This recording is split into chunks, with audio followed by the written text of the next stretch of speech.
Okay, this is my talk on connection limit challenge. And it is a problem that we've been fighting in I2P off and on for 6-7 years, ever since we started growing one of our growth spurts. But like yesterday, which was also, my talk yesterday was a talk about a problem we were having, about how to grow the network, how to spread the word. And along the way, I kind of described I2P and the history of I2P as I was getting to a description of our problem. And so while it wasn't a tutorial, hopefully you absorbed some things through the Alice and Bob pictures. You remember Alice and Bob from yesterday? Okay, because Alice and Bob are coming back today. So again, this is a talk about a problem we were having, a problem that's still unsolved, but along the way, we're going to learn about I2P along the way. So again, not a tutorial, but a combination of problem-solving talk and some information along the way. So this is from yesterday. Remember Alice and Bob? Yeah, you said you remembered Alice and Bob. For those of you that weren't here yesterday, Alice in cryptography speak she's the one that originates the communication, and Bob is who she's trying to talk to. So we always use Alice and Bob, A and then B. And so what we do with anonymous communication is we build tunnels through a bunch of Charlies so that Alice doesn't talk directly to Bob. Alice talks to this Charlie, to that Charlie, Charlie, and then to Bob. So then Bob doesn't know Alice's IP. So that's 10,000 cloud level of anonymous communication. Something I didn't mention yesterday is the amount of growth that we had in the network and how we've had to manage it. I think in this slide is around 2005 when I started working on I2P. Back then we had less than 1,000 routers. The timeout for a connection between any two routers was an hour. So if I was talking to Tuna and I sent Tuna a packet of data, we would keep that connection up for another hour with absolutely no traffic at all before we would disconnect it for being idle. We also had only 3 flood fills. Changing terminology a little bit from yesterday. Yesterday we talked about the DHT, the distributed hash table, which is the centralized set of nodes that stores the network database that David mentioned. I'm now today giving those nodes that are DHT members a new name. We call them flood fills, and you'll see why in a moment. But flood fills is our name for DHT participant. Those are the members that store the network database. Now we are up to about 30,000 routers, if you remember the charts from yesterday. The idle timeout is down to 2 minutes. We've had to drive it down that far because we're having too many connections and hitting the connection limit, which is the title of this talk. And we're up to about 750 flood fills that are those fastest nodes that are running the network database. This was a slide from yesterday as well. I previewed. This was a disaster in 2006. And this is what is known as congestion collapse. When you hit your limits in anything, things can go bad in a hurry if something fails and you go retry it. So if you try to do something and it fails and then you immediately try it again, well, that causes more congestion that makes the problem worse. And if you don't have a lot of strategies to reduce your activity in the face of congestion rather than increasing it, you have a positive feedback loop and the problem gets worse. And a lot of times you don't know where the limit of where the problem is until you get there. You see, we were below the, this is, just to repeat from yesterday, the number on the left, read this as 5%, 50%. This is a percentage of successfully built tunnels It's very part of I2P's technology is you build tunnel through those Charlies, and a tunnel is an agreement to route data for that user for the next 10 minutes. So, and building those tunnels is cryptographically expensive, it uses a lot of CPU. And so one of our most important measures of network health is tunnel build success. If it's up near 50%, life's good. If it's down here, pretty much nobody can get anything done. The network is broken. And what you see here in this congestion collapse is it collapsed. And what happened is that positive feedback loop. Things were failing, and everybody started retrying, and it slammed down. What you also see is with just as little warning, it was good again, and then it was bad again, and then it was good again.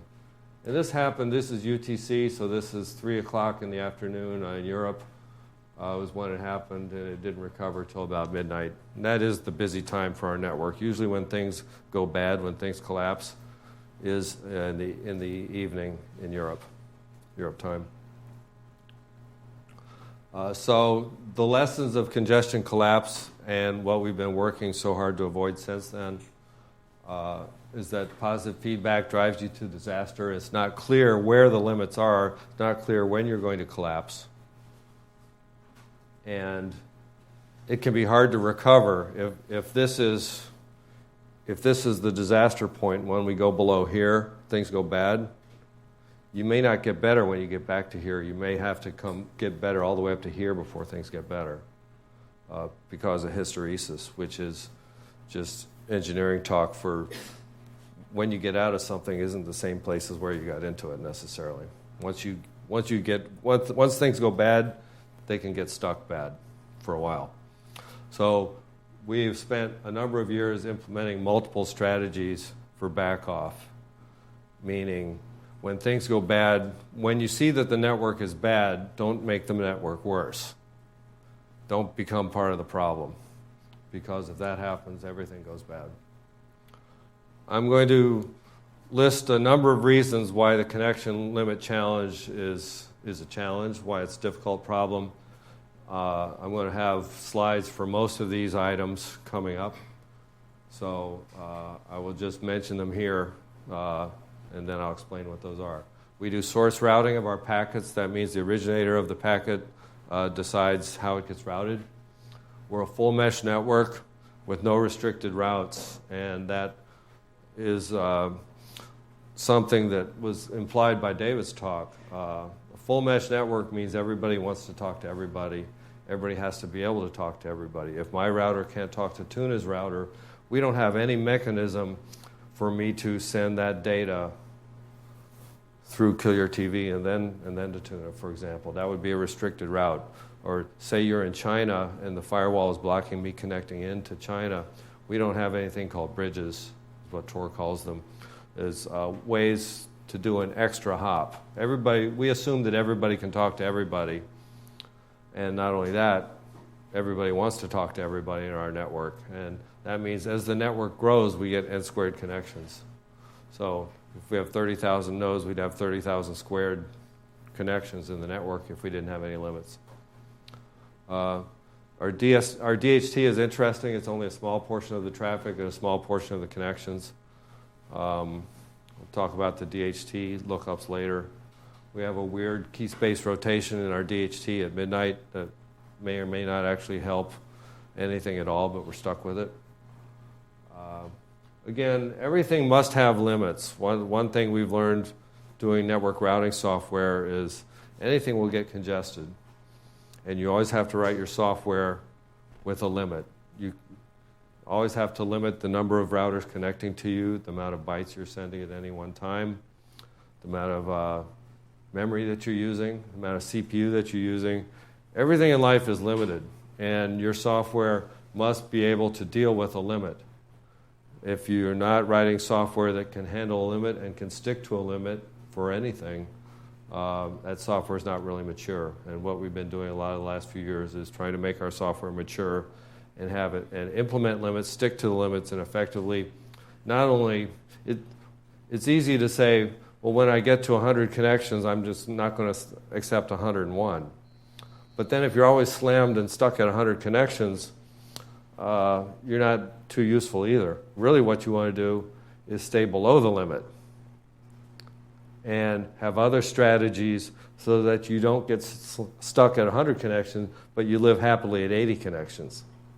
And if you can figure out a way to stay at 80 connections and stay below your limit, then that's a good piece of software. And that's what we've been trying to do. Our connection setup is expensive, as I said, in DH, which is a Diffie-Hellman key exchange, which is a computationally expensive way to set up a connection. That's what you have to do when you're doing encrypted setup, encrypted communications. At one point, as I said, we only had 3 flood fills, 3 DHT nodes. They were actually hard-coded.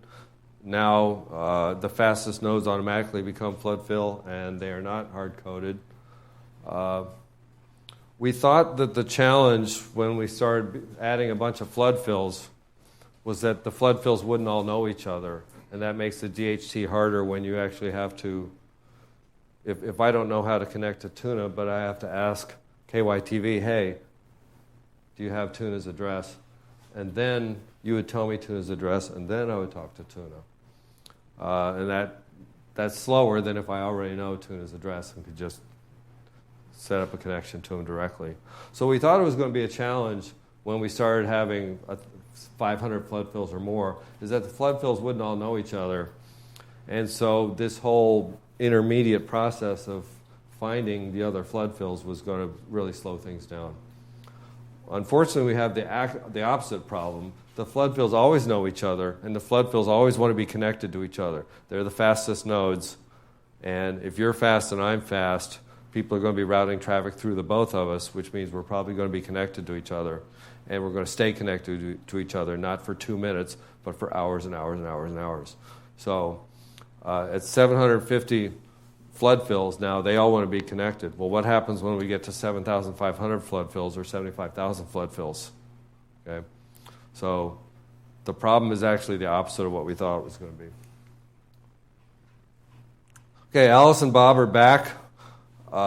In the previous slide, not the slide from the beginning, which is the copy of the slide from yesterday, all these Charlies were just in that cloud in the middle, and I just said, hoppity hop hop, you go Alice through 3 Charlies to get to Bob.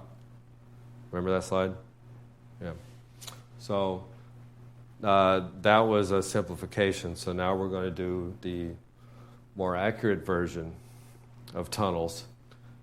And we're going to talk about I2P technology and how it really works and why it's such a mess, why we have this connection limit challenge. Because when Alice talks to Bob, there's not 3 Charlies in between, there's 12. Alice has 3 peers in her outbound tunnel. This is called an outbound tunnel. This is the traffic coming out from Alice. And then Bob has 3 Charlies, 3 peers that he used to build an inbound tunnel for him. Oh, and even when Alice is just sending to Bob, often there's a reply coming back. And that is part of the mechanism for our distribution of cryptographic keys for this communication and acknowledgments of that. And so we have an acknowledgement coming back with, again, through Bob's outbound tunnel and to Alice's inbound tunnel. So round trip in I2P is through 13 peers, 3, 6, 7, 10, 13. So it's 13 peers in a round trip. And that's about 13 connections or so, maybe 15. So it's just sending one piece of data, you need a lot of connections. And again, that's causing our interconnection to be numerous, our interconnections. So again, here's some roles, and here's some of our terminology. Tor's terminology is a little different, but Tor's architecture is a little different. So this is where we tend to deviate a little bit from Tor's terminology. Again, this triplet here, these 3 peers are called a tunnel, This is an outbound tunnel. This is an inbound tunnel. And the terminology that I'm going to use again and again going forward here the rest of this talk are outbound endpoints and inbound gateways. An outbound endpoint is the end of your outbound tunnel. So there's two of them. One's there and one's there. When I send data through a tunnel, I send it in the beginning, and poof, it pops out the end, and it has to go somewhere. Those routers are called outbound endpoints. Conversely, inbound gateways are the entrance to an inbound tunnel. So there's one there, and there's one there. Got that? Outbound endpoints, inbound gateways. We're going to use that terminology again and again. Tunnel creation is shown here. Alice creates her tunnels. Bob creates his tunnels. And again, a tunnel creation involves getting all these three Charlies to agree to participate in this tunnel for the next 10 minutes. Means I promise to Alice, I don't know who Alice is, I'm promising to somebody that I will pass traffic from the guy before me to the guy after me for the next 10 minutes. And what's interesting is that process of building a tunnel also creates a connection between those two. So when Alice asks Charlie and Charlie and Charlie for their commitment for the next 10 minutes, she does that by sending a message to this Charlie, and then he passes it on, and then it kind of comes back around. So note that the process of creating a tunnel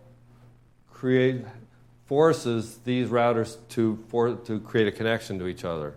So Alice has to connect to a point-to-point connection to Charlie to set that up, and then that connection is going to stay alive for the next 2 minutes.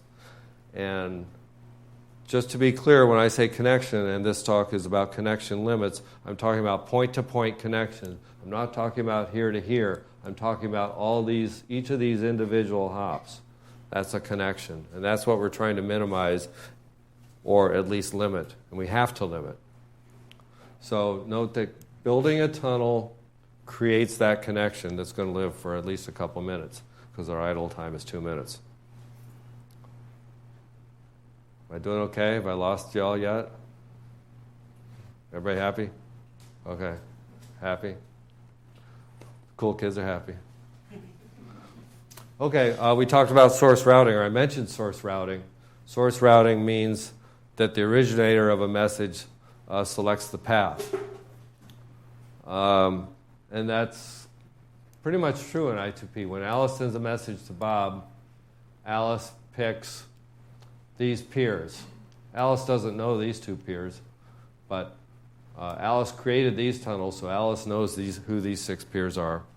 Alice also knows the inbound gateway for Bob's inbound tunnel, so Alice picked this peer. And of course, since this is a fixed tunnel, that means by picking this peer, Alice implicitly picked these 2 peers as well, even though she doesn't know who they are. So Alice just picked 9 of the 12 peers in this round-trip path, and that's source routing. Bob gets to pick the outbound path for his reply, so he originates this reply, so Bob picks these 3 peers. So of the 12 peers in a round trip, Alice picks 9 and Bob picks 3. Let's talk about DHT a little bit. A distributed hash table. This is again our network database. That means if I want to find out how Tuna's IP address and I don't know it, I'm going to have to ask a flood fill or a DHT node. Ask somebody like Kill Your TV to tell me. Standard part of DHT is what's called an XOR distance metric. Basically, it's just a random ordering, but you say, well, I'm closer to certain peers than other peers, closer in the DHT. So if I'm looking for somebody with ID 5, I might ask, and I only know IDs 4 and 6, well, I'm not going to ask ID 52. I'm going to ask somebody that's close to him in this distance metric, because the peers that are closest know most of the peers in their neighborhood. Peers know less about other peers that are far away in this metric. However, we have some little wrinkles in our DHT due to what we call key space rotation. You aren't closest to yourself, which is a little bizarre. That means if I want to tell somebody about myself, I don't tell myself, I tell him over there. You're not closest to yourself. The flood fill that's closest to you changes every day at midnight UTC, midnight England time. We do this rotation. And this has implications for connection limits, because if I were closest to Tuna today and I could still be closest to him tomorrow, things would be more stable. But it turns out the whole network gets scrambled every day at midnight. So there's yet another picture, a different way to picture that cloud of Charlies that we keep talking about. We have about 750 flood fills, as I said. They tend to be the fastest peers because, as I mentioned yesterday, it's not that flood fill peers need to be fast, but we would like them to be reliable. And it turns out the fastest peers tend to be the most reliable ones, because they're the ones in the data centers and not on some home line. They're not running on somebody's Android phone. The flood fills tend to be automatically enabled out of this larger fast tier, which might be maybe twice as big, maybe 1,500. For various reasons, not all fast tiers are qualified to become flood fill. If it looks like they have problems, they aren't automatically flood fill. Beyond that is a high capacity tier. Those are ones that apparently can accept a lot of tunnel building. If we keep statistics, so if I ask Tuna to build a tunnel for me, he says yes, I go, good. Now, then I ask him again 5 minutes later, he says yes. I ask him again 10 minutes later, he says yes. Well, eventually, I'm going to realize, wow, he has a lot of capacity. Every time I ask him, he says yes. So I'm going to declare him part of the high capacity tier, and I'm going to start using him more often for tunnels than I used to, because, as I've said before, rejections are expensive. So it's much more efficient if I can ask people to build a tunnel that are probably going to say yes. So those we call high capacity tier. And then, again, the largest concentric circle is everybody, and that's about 30,000 peers that we have in the network right now. The fast tier and the high capacity tier are not a global truth, they're a local truth. So I decide who I think is fast, I decide who I think is high capacity. Your view of the network may be different. However, for flood fills, that is a global truth. You're either flood fill or you're not, and you say I'm flood fill or you say I'm not flood fill. So that is true. That is one view for the whole network. So it makes this picture, again, a simplification. This is my view of the network, and your view may be different. So let's talk about, didn't explain this anywhere. There's two things that we store in the network database. One is router infos, or RI. And a router info is information about a router, basically a router's IP address. Tuna has a secret number, and his number was 4.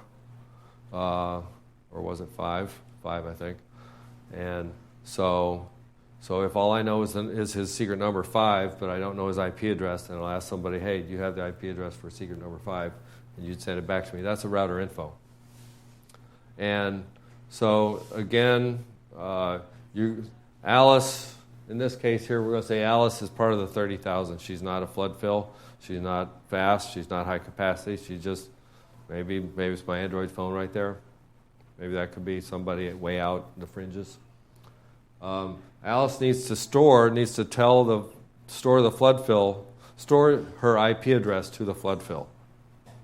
And so to do that, she's going to send it to the closest flood fill to her. Again, closest in that XOR distance metric.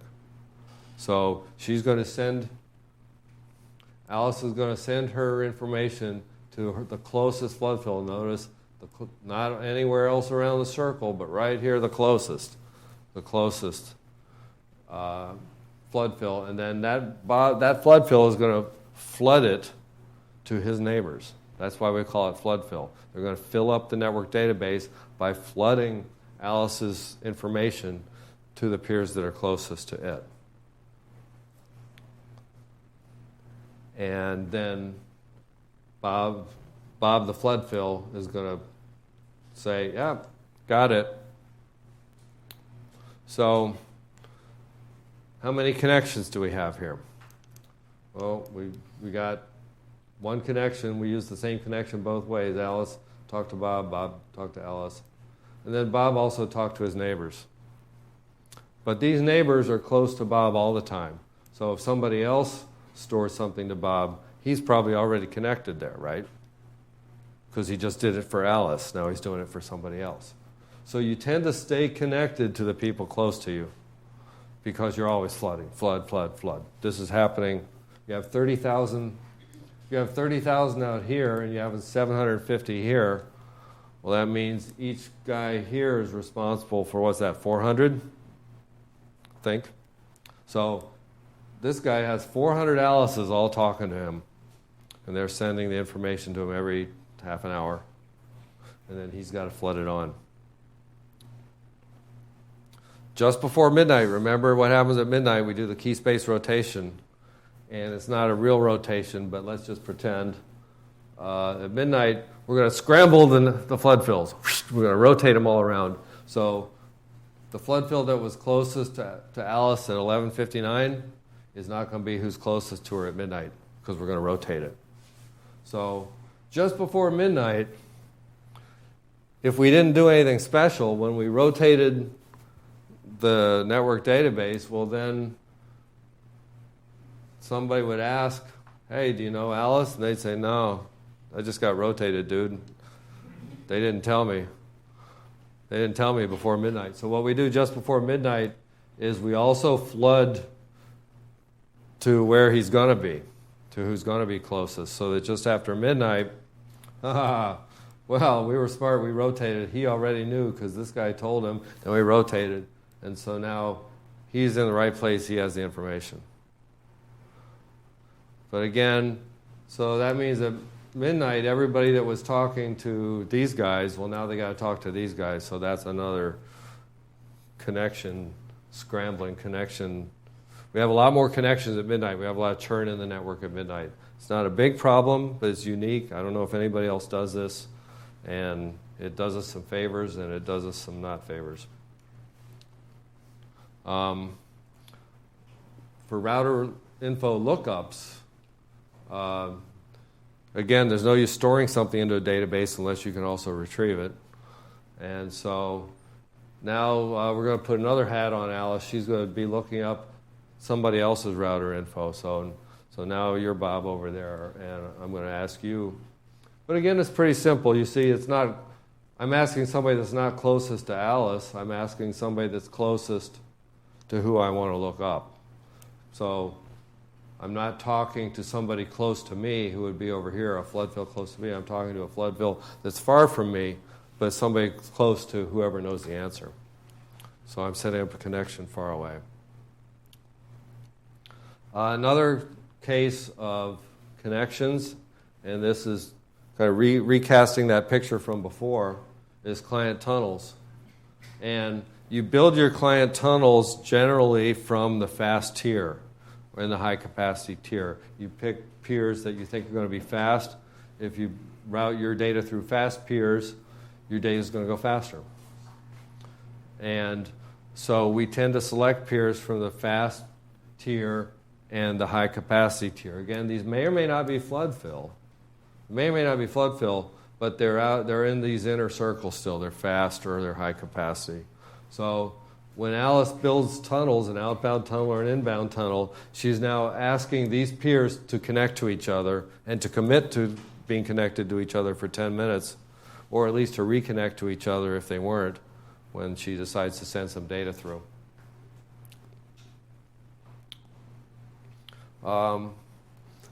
This is one of the, so now we get to one of the problems.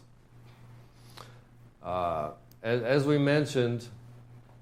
mentioned, when you build a tunnel, that's a commitment for 10 minutes that you will pass data through, and you may stay connected. These two Bobs or these two Charlies may stay connected for the whole 10 minutes.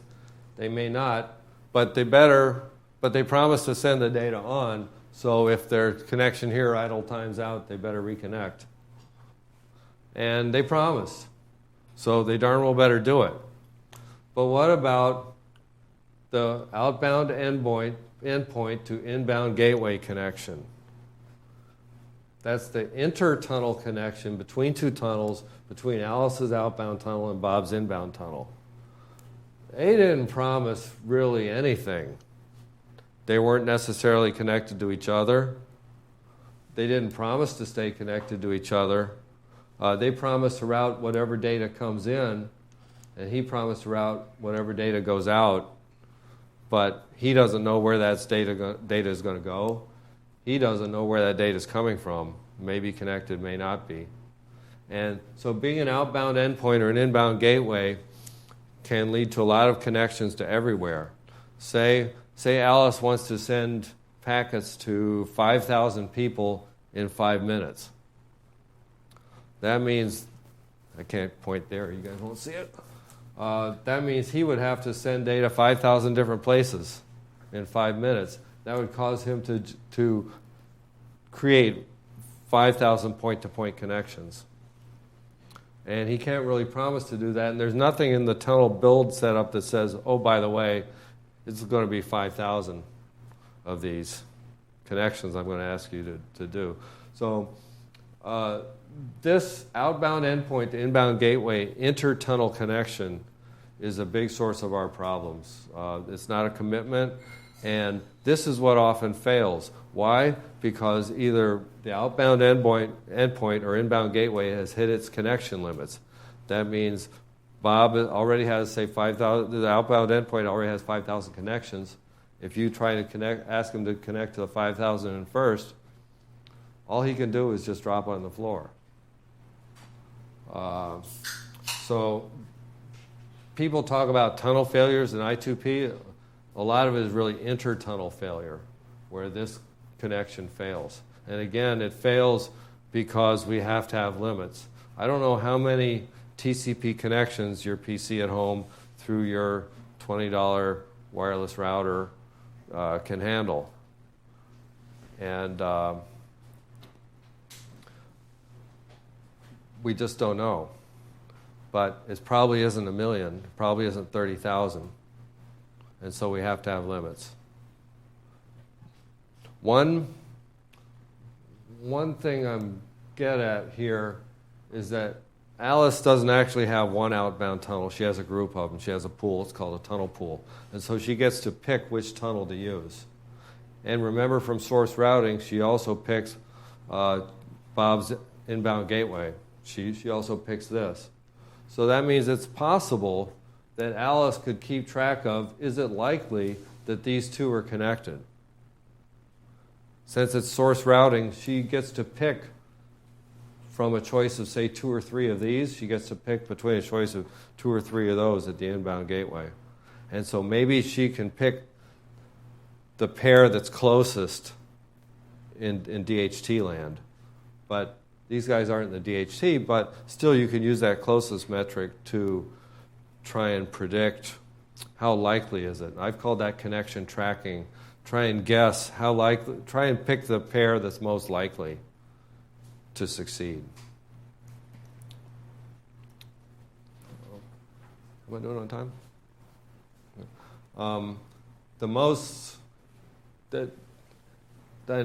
So what I called that on the last slide was an inter-tunnel failure. We also have an actual tunnel failure which is probably more rare. And again, these guys are in the fast tier. That means they're more likely to be connected to each other and stay connected, because Alice isn't the only one building tunnels through them. Everybody's building tunnels through them, and maybe it's more likely they're building tunnels through each other. But in this picture anyway, these two are not in the fast tier. They're just slow routers. Maybe they're my phone or something. If they're not sending traffic, they may not stay connected to Bob. It's a 2-minute timeout. What if I build a tunnel, but I don't use it for 8 minutes? And then 2 minutes before that tunnel expires, then I'm going to use it. Well, that's a problem, because now she has to rebuild that connection. What if she's now at her connection limit and she can't get in? Or what if he's at his connection limit and she can't reconnect to him? Then we're not going to be able to pass data through that tunnel. And if she stays connected, well, that's fine, but then you're using more connections. We also talked about something called tunnel test, which is where you periodically send data through. So what if every 30 seconds I just sent a little packet through that tunnel just to make sure they stay connected? Well, they stay connected, sure, but now you're again making that connection more long-lived and driving the network closer to connection limits for useless data. So we actually stopped tunnel tests a few years ago because we think it was actually making the problem worse. In addition to client tunnels, we also have exploratory tunnels. Client tunnels are used to pass traffic for hidden services, for websites, IRC. Any application data uses client tunnels. Application data never goes over exploratory tunnels. Exploratory tunnels are used for a router to explore the network, to look for new peers, and also for administrative work and like replies for tunnel builds, things like that. So the router uses exploratory tunnels for its own uses. When the router needs to stay anonymous from other routers, it will send data through. Exploratory tunnels tend not to be fast or high-capacity peers for a couple reasons. One is it's not high bandwidth, so you don't need them to be fast. Two is the byproduct of building exploratory tunnels is you explore. We're looking for new routers and looking to see if they're still alive. So we will pick random routers, try and build a tunnel through them to make sure that they're alive and see if they're saying yes. It also is a way to promote a tunnel that a peer that we thought was slow, promote him into being a fast router. Because if we start building tunnels through them, he keeps saying yes, we say, oh, he's fast. But in the beginning, those are exploratory tunnels. The other thing that we store in the DHT, in the network database, besides router infos or RIs, is lease sets or LSs, lease set. A lease set is a set of contact information not for a router, but for a hidden service. So if I want to connect to some website that you're running, you don't want to tell me your IP, because then you're not anonymous anymore, and I know that website's running on your router. So what you want to publish is a set of lease sets, is a set of leases called a lease set, which is a list of tunnels for how to get to your hidden service. So for lease sets, we do something a little different because we need to be anonymous about it. So when we store lease sets, remember for router infos, we just store directly. When we store a lease set to the DHT, we go through a client tunnel, then we go to the flood fill, then he floods, and he sends the acknowledgement back. So even something as simple as just storing to the network database involves 4, 6, 10 peers, 10 connections, just to store a lease set. Lease set lookup is similar. You're not flooding, but I'm going to look up through my tunnel, and then the reply is going to come back through my inbound tunnel. And again, we're going through tunnels because if I'm looking up if I want to look up the address or the lease set for his website, I don't want anybody to know that I'm going to be talking to his website. I don't want anybody to know that I'm about to go to that website because I'm looking up that address. So we're anonymizing that lookup by sending it through the tunnel.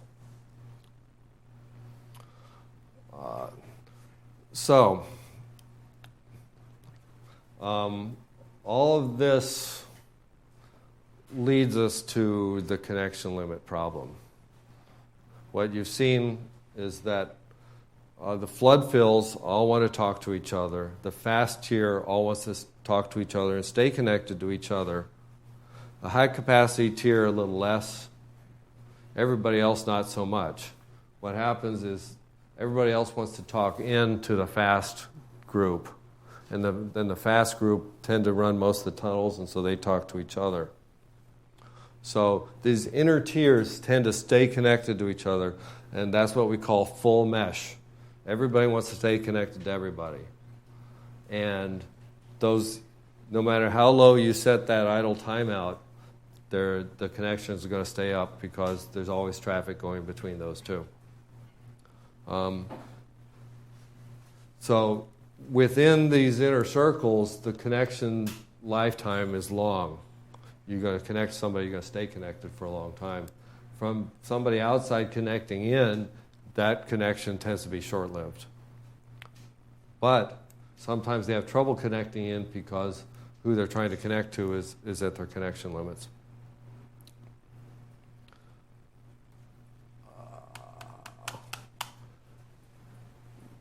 We classify this. I'm not sure how helpful this is.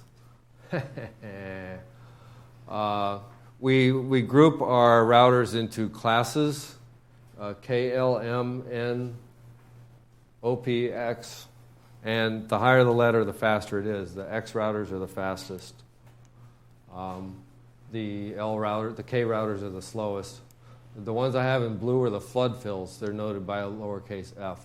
So you see most of our flood fills are out of the fast group. We have very few flood fills that are slow. These are the number of routers that a flood fill router knows. So I said, list me all the routers you know about.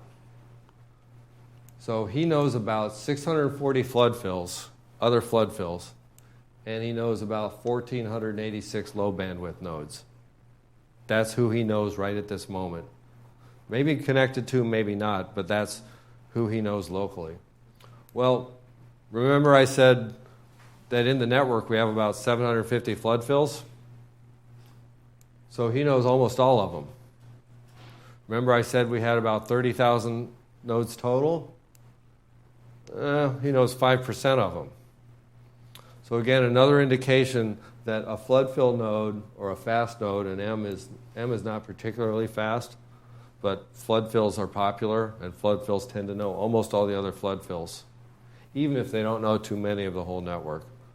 So again, all these guys in the middle want to stay connected to each other. What have we done to solve the problem over the years? We've increased our connection limits. We've added new bandwidth tiers with higher connection limits. Again, let's make some really, really, really fast peers. Reducing the idle timeout.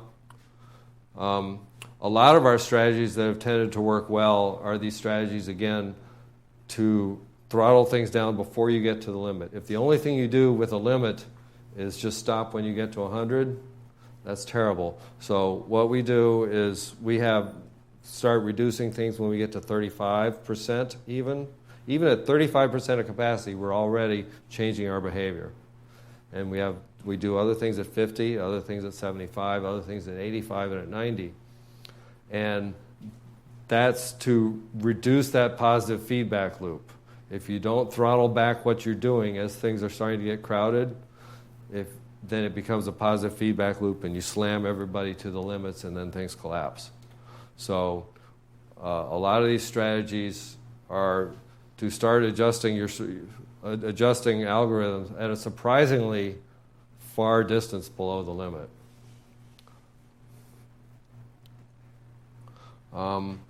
here's some things that we need to do better. I talked about the outbound endpoint, inbound gateway pair.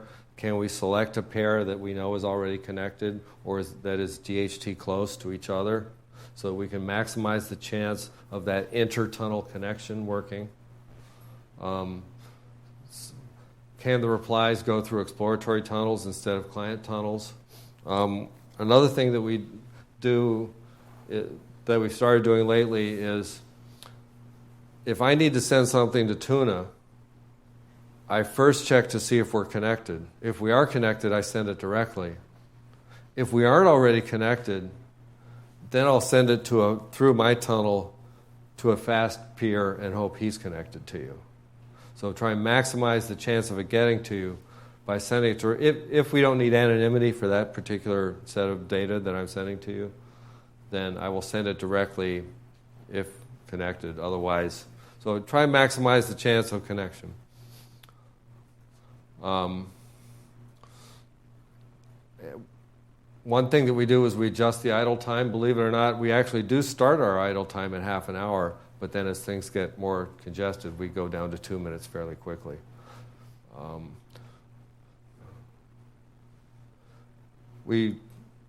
And again, we can adjust that idle time with various strategies. Some of the biggest problems, I talked about using DHT closeness for the outbound endpoint to inbound gateway connection. Couldn't we just use DHT closeness for tunnels? Why don't I just pick 3 people for my tunnel that are really close in the DHT that are probably already connected? Or tunnels that are close to me. Why don't I just pick tunnels that are close to me in that XOR distance metric so that they're probably already connected, so that I'm not driving these connection problems with my tunnel building. The problem is that tunnels are anonymous. If my tunnels are always using peers that are close to me, well, then they will start to figure out, well, hey, I'm probably the one building those tunnels. I just lost my anonymity. Again, when we build tunnels, the tunnels can't know who asked for that tunnel. If they know who asked, they know who runs that website. They know who runs that hidden service. If I asked you to build a tunnel for my hidden service, you know who I am, you know I'm running that hidden service. So you can't pick tunnel peers that are close to yourself or close to each other. That causes various anonymity and attack issues. There's attacks that you can come up with. Say I create 2 routers that are close to each other. Well, then we can collude. And if you have 2 peers in a tunnel colluding on an attack, that's a very powerful attack. Generally, we cannot protect against colluding peers in a single tunnel.